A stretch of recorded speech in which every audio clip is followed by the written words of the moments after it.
Good morning, student. In the last session, we discussed that male reproductive system and what are the parts involved in the male reproductive system. And in this session, we start with the male accessory glands. So here, these male accessory glands are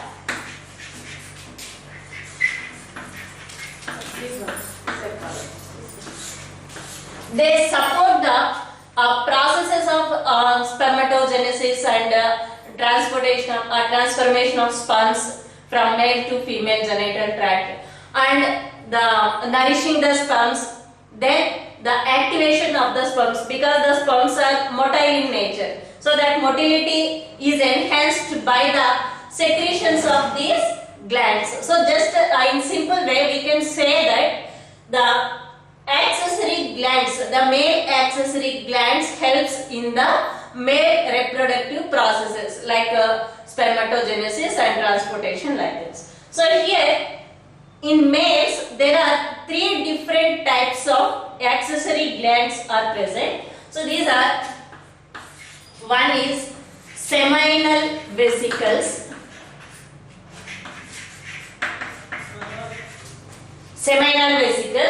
and second one is prostate gland, and the third one is bulbourethral glands.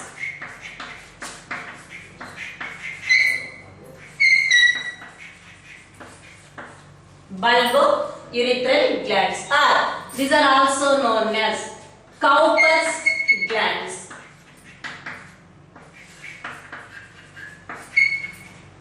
Cowper's glands. So male accessory glands are three types. A pair of seminal vesicles, so these are the paired structures, and a single prostate gland, so it is a single, and a pair of bulbourethral glands are Cowper's glands. So these are again paired structures. So these three are the male accessory glands. So first we will see the seminal vesicles. These seminal vesicles are present posterior to the, it is just around the urinary bladder of male.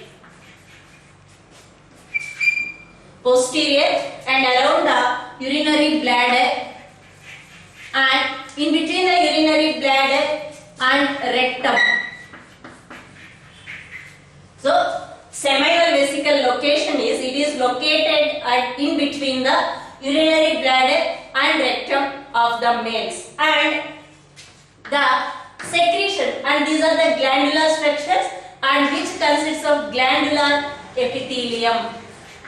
Consists of glandular epithelium, and this glandular epithelium secretes a fluid-like structure called seminal fluid. Seminal fluid, and it is also known as semen. Semen. So seminal fluid or semen, and out of the semen, actually the semen is a composition of the secretions of seminal vesicles and secretions of the prostate gland and secretions of the bulbourethral gland and also sperms. The semen consists the secretions of seminal vesicles, prostate gland and bulbourethral glands and sperms.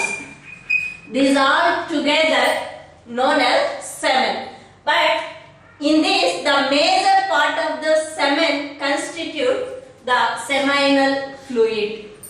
So that means the nearly 60 to 70% of the semen consists of the secretions of seminal vesicles, and this seminal fluid consists of fructose, So when we discuss about the composition of the seminal fluid. So seminal fluid consists of fructose, prostaglandins,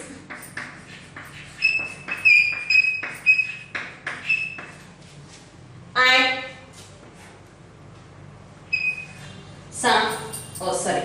alkaline fluid,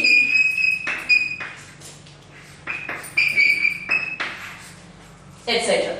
So these are the composition of the seminal fluid, and mainly it consists of the fructose, and this fructose helps to nourish the developing sperms, or it helps in the nourishing of the sperms. And prostaglandins, these prostaglandins helps in the alkaline nature, and these prostaglandin secretions, these prostaglandins helps the sperms motility. It enhances the sperm's motility in the urethra or in the penis. And this alkaline fluid, it maintains the alkaline nature, and it protects the structures, so that urethra, penis and all these structures are protected from the acidic nature by the secretions of alkaline fluid. So these are the composition of seminal fluid. So seminal fluid is a secretion of seminal vesicles, and it composes 60 to 70% of the semen. And next gland,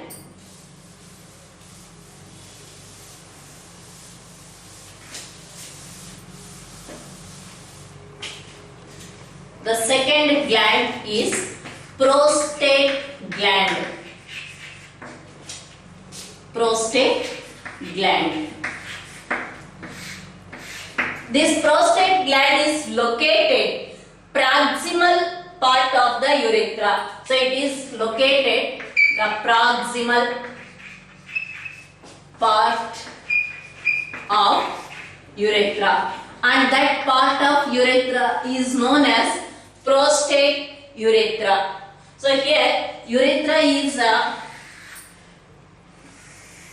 which extends up to the penis, and this proximal part, so are this a single posterior to the proximal urethra, the single prostate gland is present, and which is known, and this part of urethra is known as prostate urethra because it consists of prostate gland.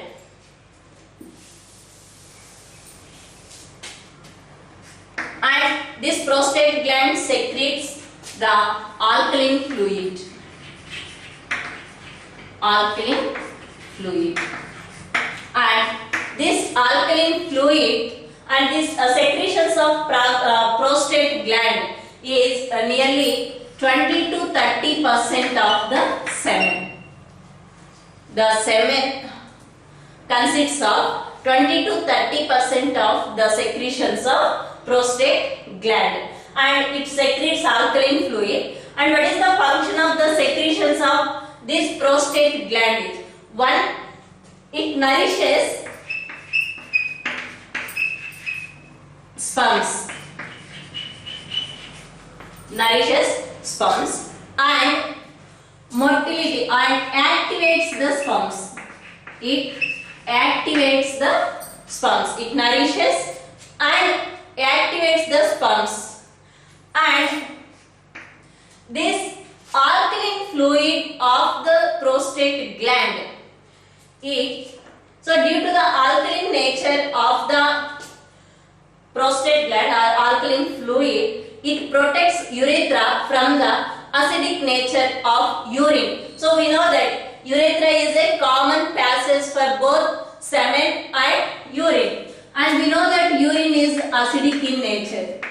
So urine and semen, it is common passage for both, and this urine is acidic in nature. From that acidic nature, the urethral walls are protected by the alkaline fluid of the prostate gland. So this protects urethral walls from acidic nature, of urine. So these are the functions of the secretions of prostate gland. And the third one is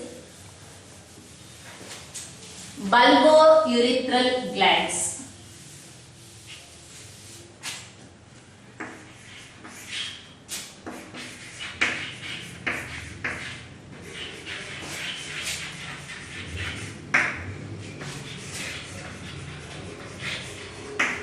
So these are also known as Cowper's glands.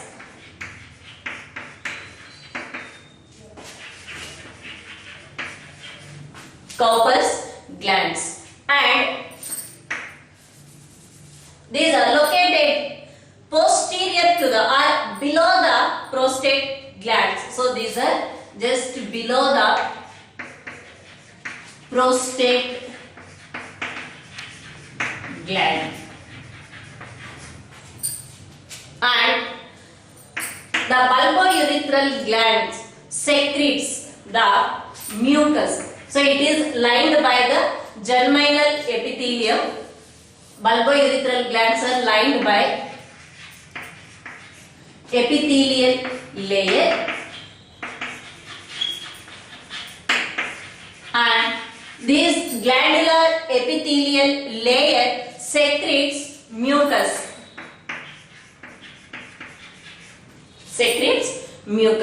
And this mucus lines the urethral walls. So it lines that means urethral walls are lined by this mucus layer.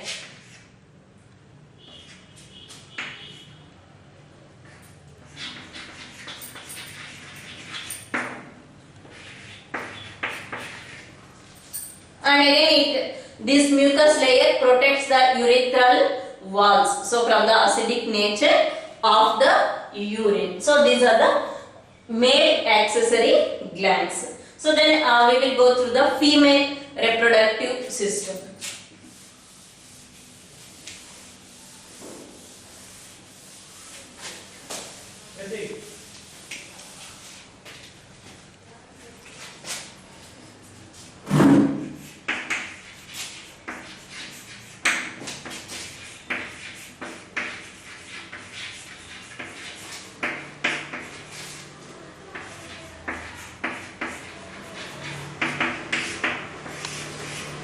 Female reproductive system.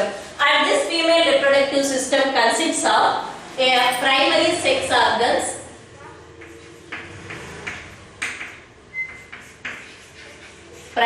sex organs, so those are ovaries, a pair of ovaries. There are a pair of ovaries are there, which is said to be the primary sex organs of the female reproductive system. And along with these primary sex organs, the secondary sex organs are the accessory parts of the female reproductive system are a pair of oviducts,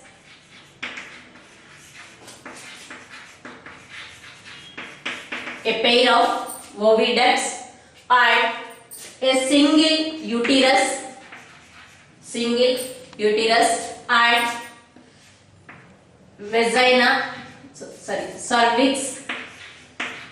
cervix, vagina, and external genitalia. So external genitalia and associated glands. These are mammary glands.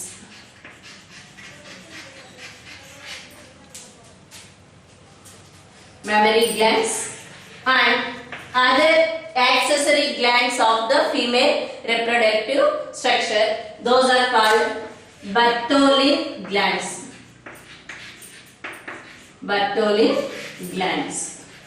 So these are the parts included in the female reproductive system. So here a pair of ovaries, a pair of oviducts, then uterus, cervix, vagina, external genitalia, mammary glands and Bartholin glands. So first we will see the primary sex organs. These are ovaries.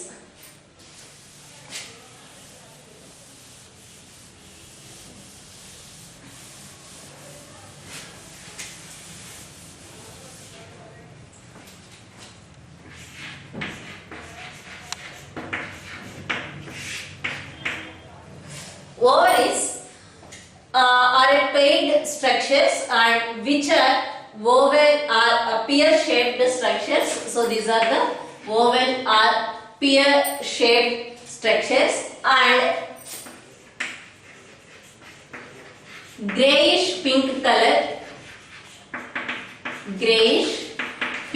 colored structures, and the ovaries are connected to the abdominal wall. So this abdominal wall and ovaries are connected with each other by a folding of peritoneum layer, and that is called mesovarium.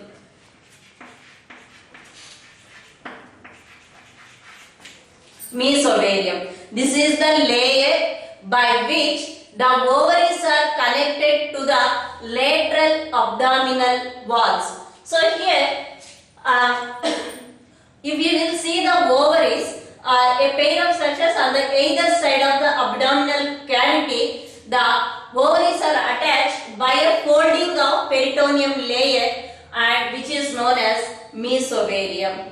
And these ovaries are differentiated into the 4 different parts. So that what are the 4 different parts of the ovaries is? One is germinal epithelium.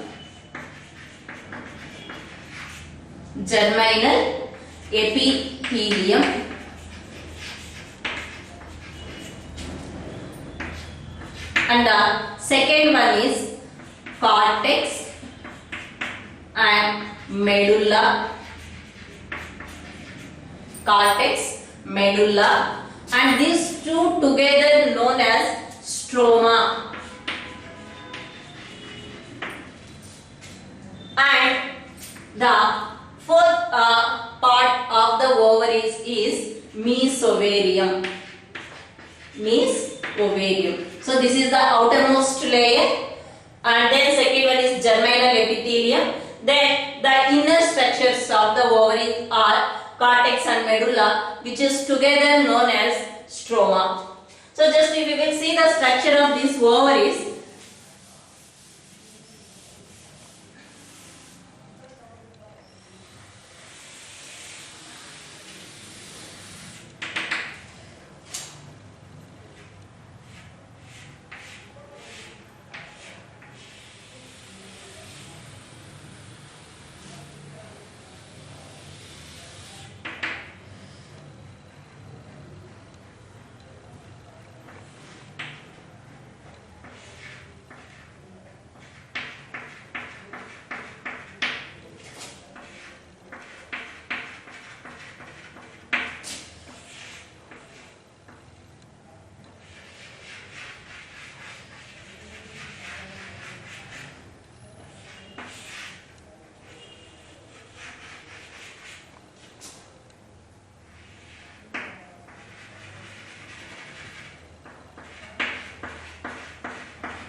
So the first one is known as mesovarium,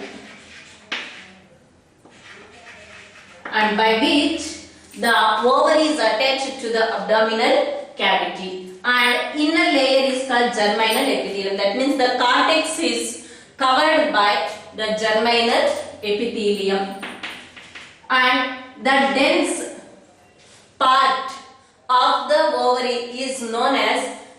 cortex,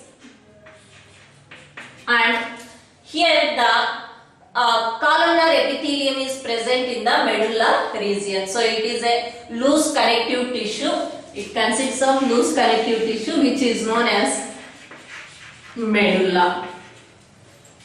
And this germinal epithelium, it secretes or it produces two types of cells. One is follicarian or follicular cells and woogonial mother cells, from which the oocytes or ovum are produced. So first we will see the germinal epithelium.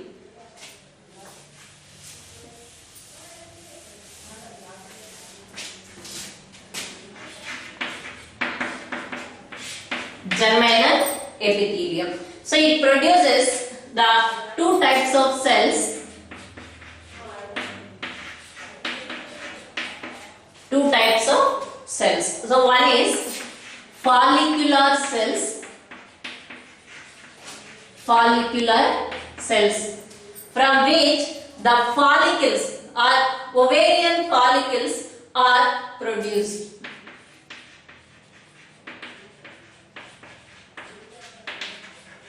And the second type of cells are the woogonial mother cells.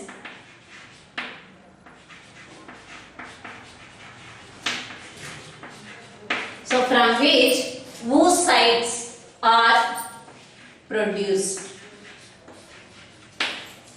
So the germinal epithelium produces two types of cells. One is follicular cells and woogonial mother cells. And the next one is cortex. Cortex. So cortex is a dense glandular tissue, because why it is consists of large dense tissue means in this region the different follicles and oocytes are present at different stages. So like primary oocytes, secondary oocytes, primary follicles, secondary follicles, or Gravian follicles, or corpus luteum. So these are the different stages of follicles and oocytes which are present in the cortex region. So here the cortex region mainly consists of the follicles and oocytes which are present at different stages of development.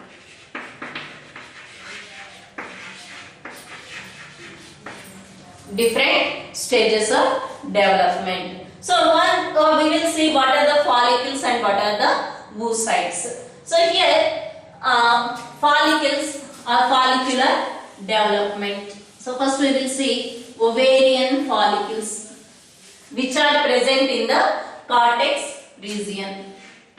So development of ovarian follicles. So here when already we drawn that structure, so here these are the developing follicles and oocytes which are present at the cortex region.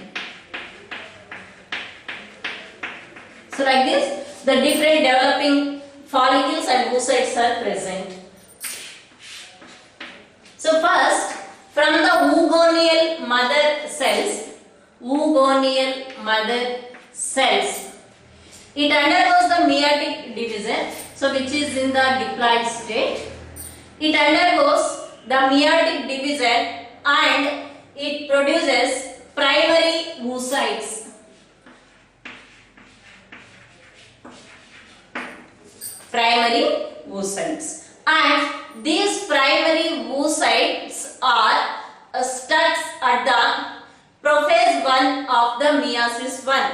So that means further division of these primary oocytes does not take place. But when it takes place, so during the development of these primary oocytes, so around this primary, this is the primary oocyte. So from this woogonial mother cell, due to the meiotic division, the primary oocyte is produced. And while it already in the prophase 1 of the meiosis 1. So further development does not take place now. And around this primary oocyte, a layer of cells. So these are the layer of follicular cells are developed. So these follicular cell layer, and this is known as, which is present around the primary oocyte, is known as primary follicles.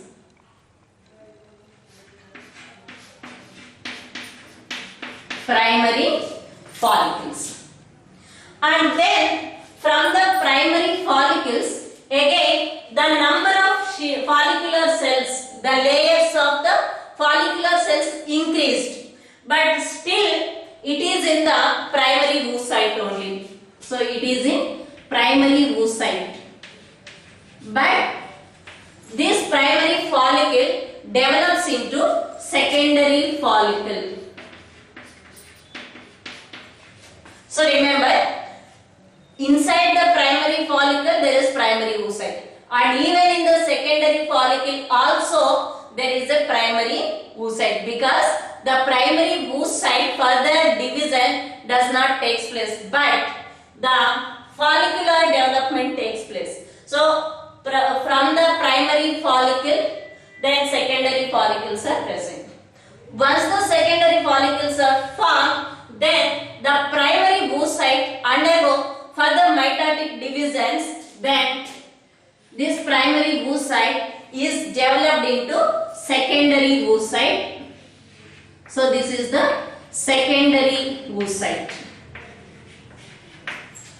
And around this secondary oocyte, again the follicular cell layers are further increased. It consists of the dense tissues or dense follicular layers around the secondary oocyte. So that means further development of follicular cells. So now these secondary follicular cells or secondary follicles are developed into Graafian follicles.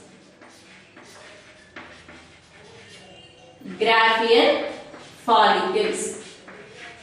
So it is very important from which follicles the Graafian follicles are developed, either primary or secondary or tertiary. So many times this question even asked in NEET also. So Graafian follicles are developed from the secondary follicles. Okay. So remember that Graafian follicles are developed from the secondary follicles. And further development of this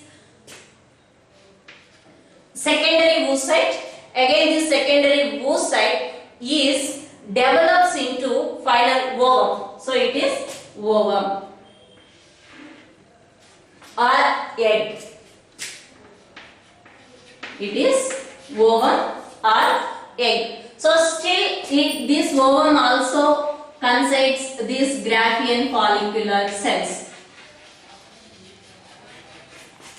Once this ovum matured completely, so then the Graafian follicles get ruptured to release the ovum, matured ovum. So within the Graafian follicles, the development of ovum takes place. Once it gets matured completely, these Graafian follicles get ruptured. So when it ruptured, so then the ovum is released out into the abdominal cavity.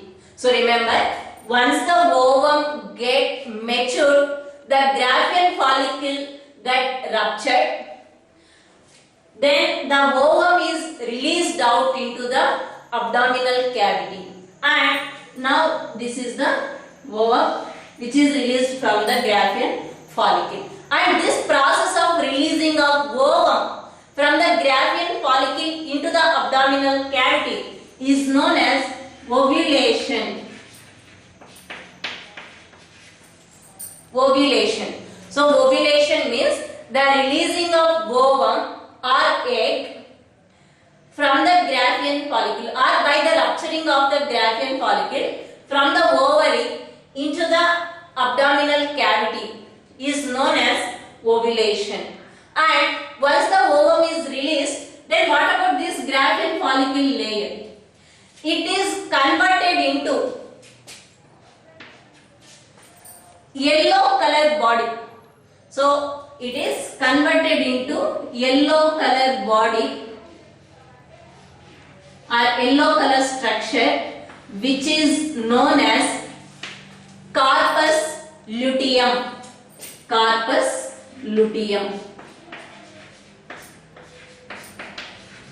So when corpus luteum is formed means it is formed from the Graafian follicle after ovulation. So after ovulation, once the ovum is released out, then the Graafian follicle is converted into corpus luteum, which is the yellow color structure, and it secretes a female sex hormone known as progesterone. Progesterone. For example, suppose if the ovum gets fertilized, this corpus luteum still it is in that stage. If fertilization does not take place, this corpus luteum again it converted into another white colored body, a white color structure, which is known as corpus albicans. So it is corpus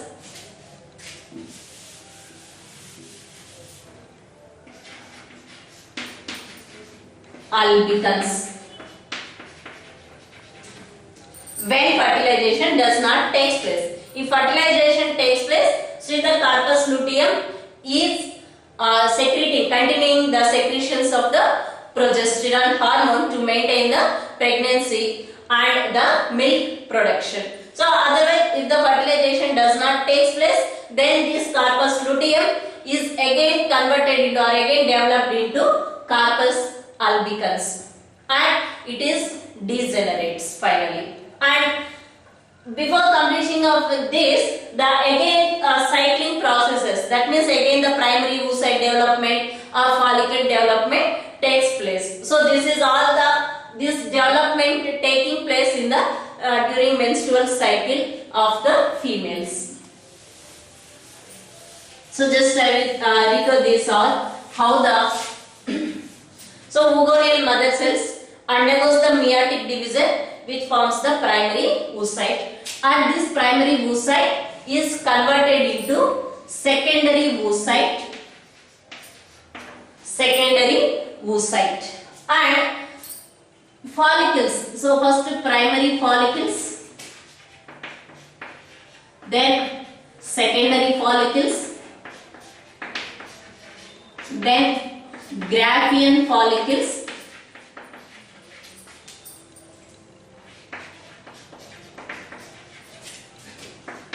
corpus luteum,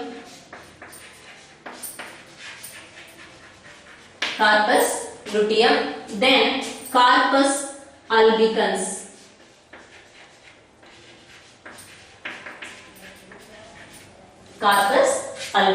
So this is the development of the follicles, and it is the development of oocytes from oogonial mother cell to primary oocyte, then secondary oocyte, then ovum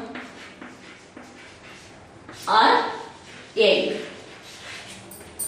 So this is the development of ovarian follicles as well as oogonial mother cells, which are produced from the germinal epithelium of the ovaries.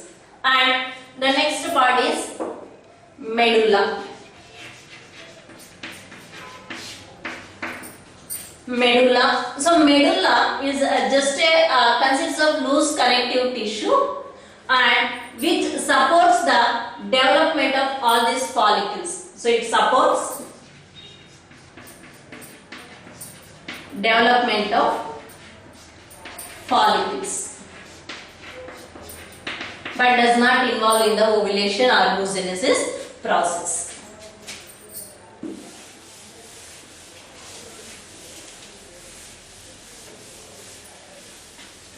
So this is about ovaries, and there is a pair of ovaries are present in the pelvic region of the female body. So then the next structure of female reproductive system is oviduct. So just a rough diagram I will draw here to understand this.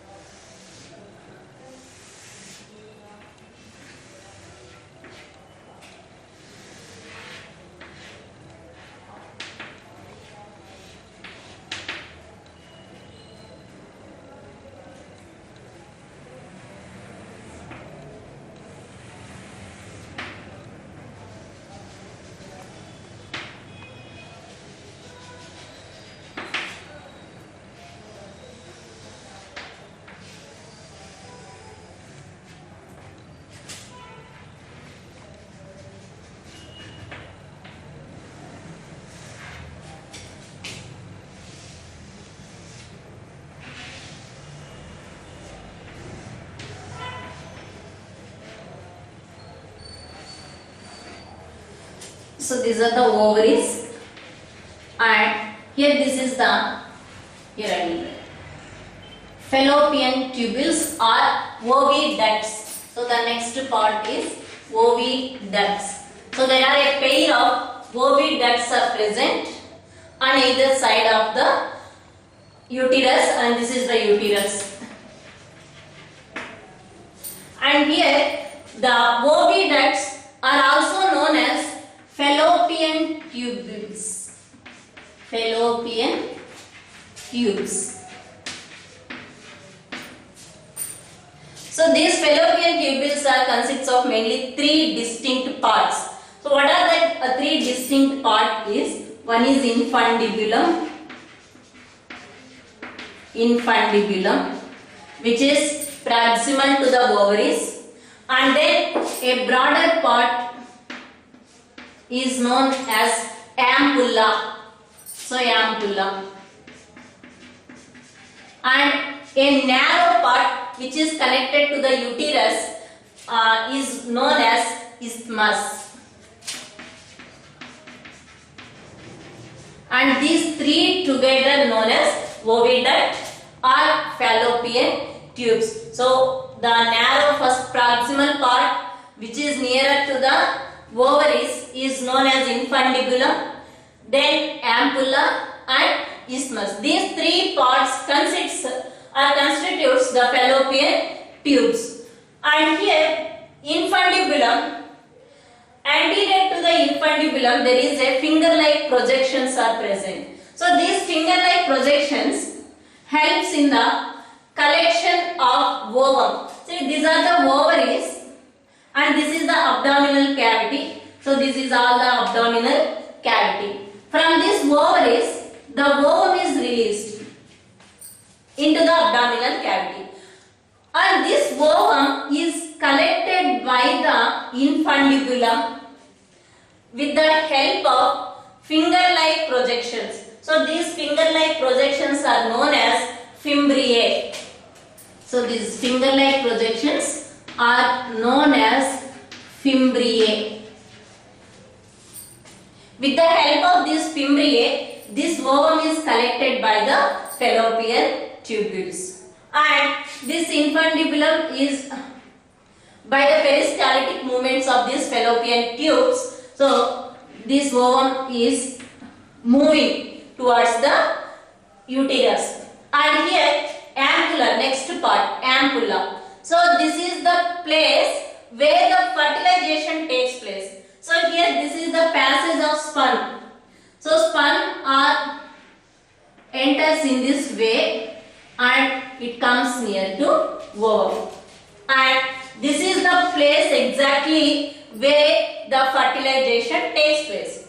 And from this, once the zygote is formed, this zygote while developing it moves towards the uterus, and at the 8 to 13 celled stage that zygote enters into the uterus, and further embryonic development takes place in the uterus. So this is about fallopian tubes. So fallopian tubes, a pair of fallopian tubes are present, which is a long, narrow, tube-like structures, and distinct part. There are three distinct parts: infundibulum, ampulla, and isthmus.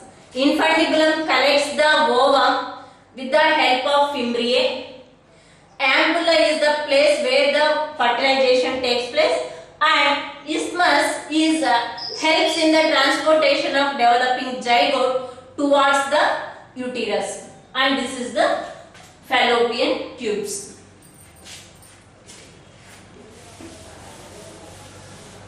So then the next part of the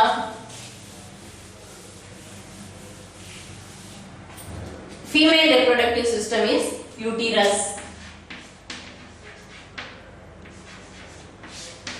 It is a single and highly muscular structure. So single and muscular structure, and it is inverted pear shaped. Inverted pear shaped structure. So the detailed structure of this uterus we will see in the next session. Okay, thank you.